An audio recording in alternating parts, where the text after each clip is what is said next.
Assalamualaikum warahmatullahi wabarakatuh. Salam rahayu, salam sehat, salam semangat.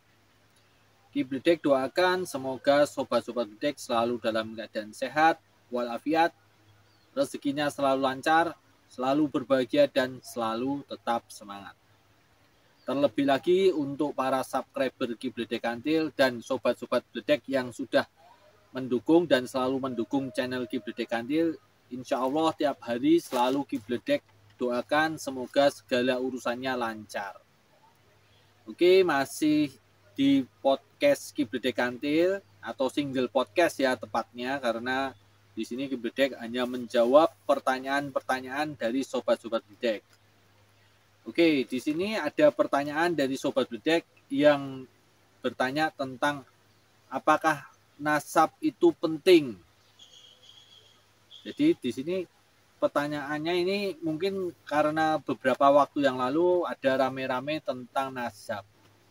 Jadi apakah nasab itu penting?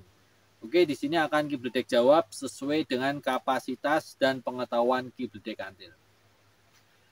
Menurut Kibledek Kantil, nasab itu bisa penting juga bisa tidak penting. Dari sudut mana kita akan melihatnya. Kalau nanti di akhirat, nanti setelah kita meninggal dunia, nasab itu tidak penting. Nasab itu tidak akan menyelamatkan kita dari pengadilan Sang Pencipta. Jadi nanti setelah kita meninggal dunia, kita akan berada pada pengadilan. Apa yang telah kita lakukan di dunia ini itu bagaimana nanti kan diadili. Itu nasab tidak penting. Karena di saat pengadilan itu kita mempertanggungjawabkan perbuatan diri kita masing-masing. Jadi yang akan menyelamatkan kita nanti di akhirat itu bukan nasab, namun rahmat Allah Subhanahu wa Ta'ala.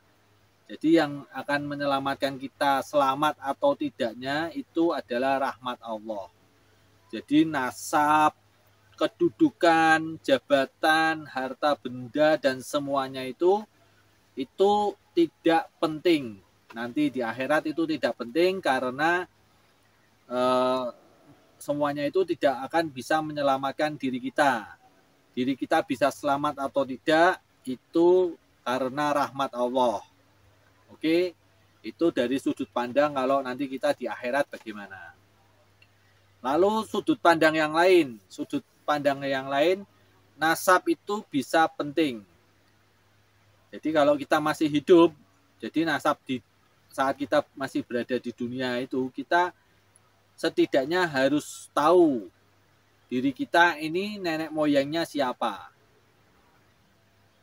Nenek moyangnya siapa, garis keturunannya siapa, itu kita sebetulnya itu harus tahu.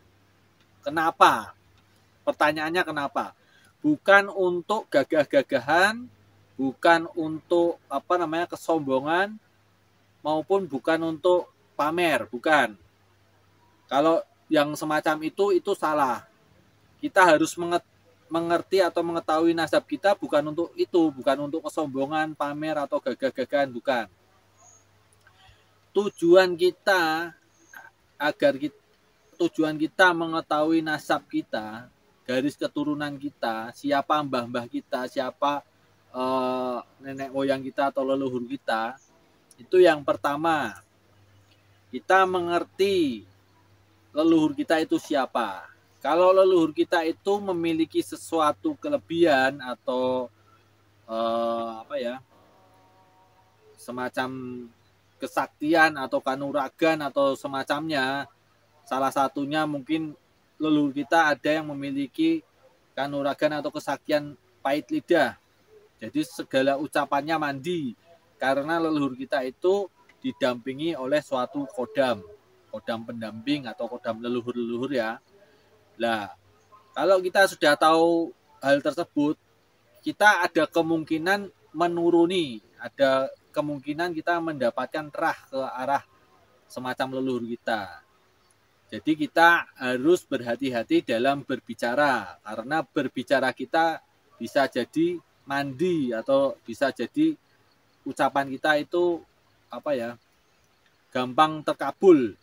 Jadi kalau kita mengucapkan hal-hal yang jelek dan terkabul, itu bahaya untuk orang lain. Oke, itu yang pertama. Yang kedua, agar kita tahu siapa leluhur kita. Kalau leluhur kita itu para ulama, leluhur kita itu para penyebar agama, leluhur kita itu orang-orang yang baik.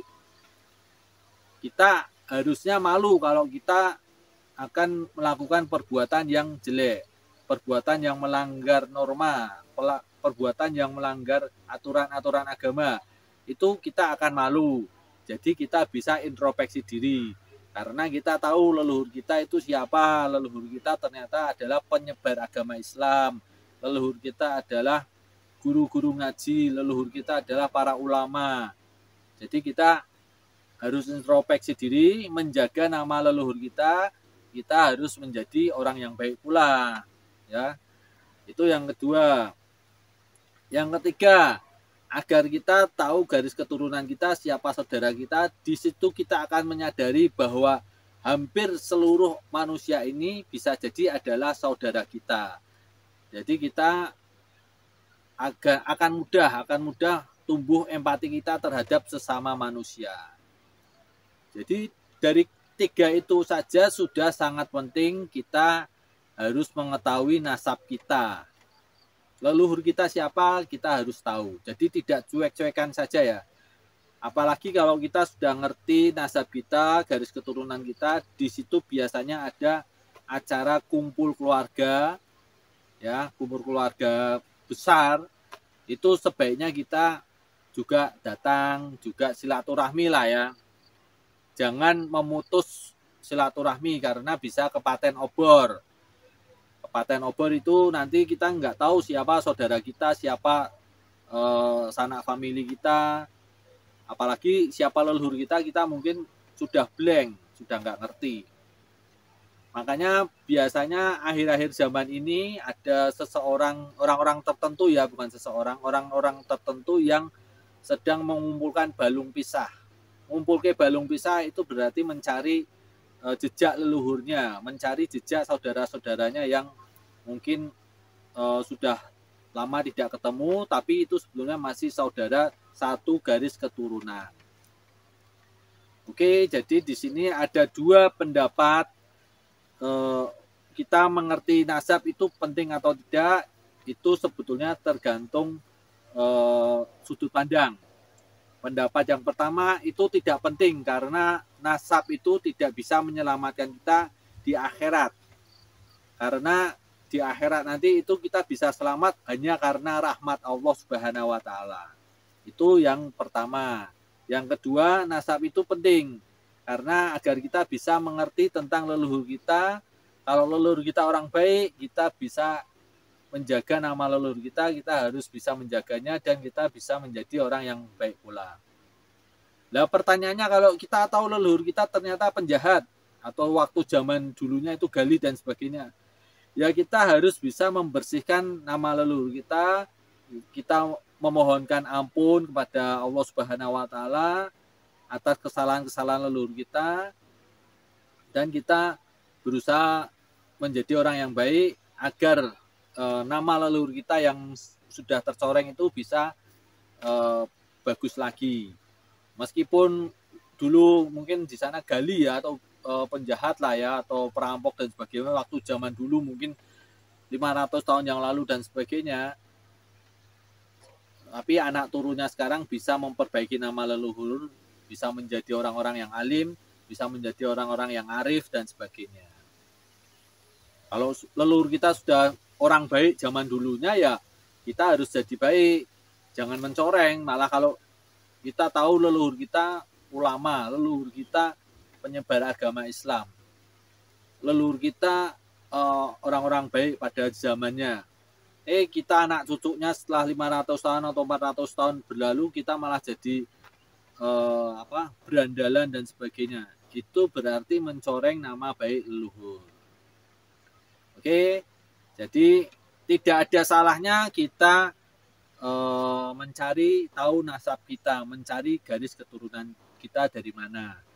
Karena jangan-jangan nanti teman kita yang sering kita ketemu ternyata itu masih satu garis, masih saudara, meskipun jauh ya, mungkin satu garis dari Gopak Sante atau dari Mbah Debok Bosok dan sebagainya. Jadi itu gunanya kita tahu nasab agar kita tahu siapa saudara-saudara dekat kita. Dan kalau kita tahu nasab sampai trah tumerah, nasab trah tumerah itu kan 18 atas keturunan itu ya. Itu kita akan melihat bahwa sanak saudara kita, apalagi kalau kita hidup di Jawa, itu hampir semuanya itu sebagian besar adalah saudara-saudara kita. Karena kalau sudah trah tumerah atau tingkat ke-18 itu cabangnya itu banyak banget lah. Oke, ini hanya jawaban dari Ki Bledek Kanthil, hanya menyarankan setidaknya kalian harus tahu nasab kalian. Meskipun memang di akhirat itu tidak penting, karena yang di akhirat nanti di hari perhitungan yang terpenting adalah rahmat Allah Subhanahu wa taala. Semoga ini bisa bermanfaat penjelasan dari Ki Bledek Kanthil. Wassalamualaikum warahmatullahi wabarakatuh. Salam rahayu, salam sehat, salam semangat.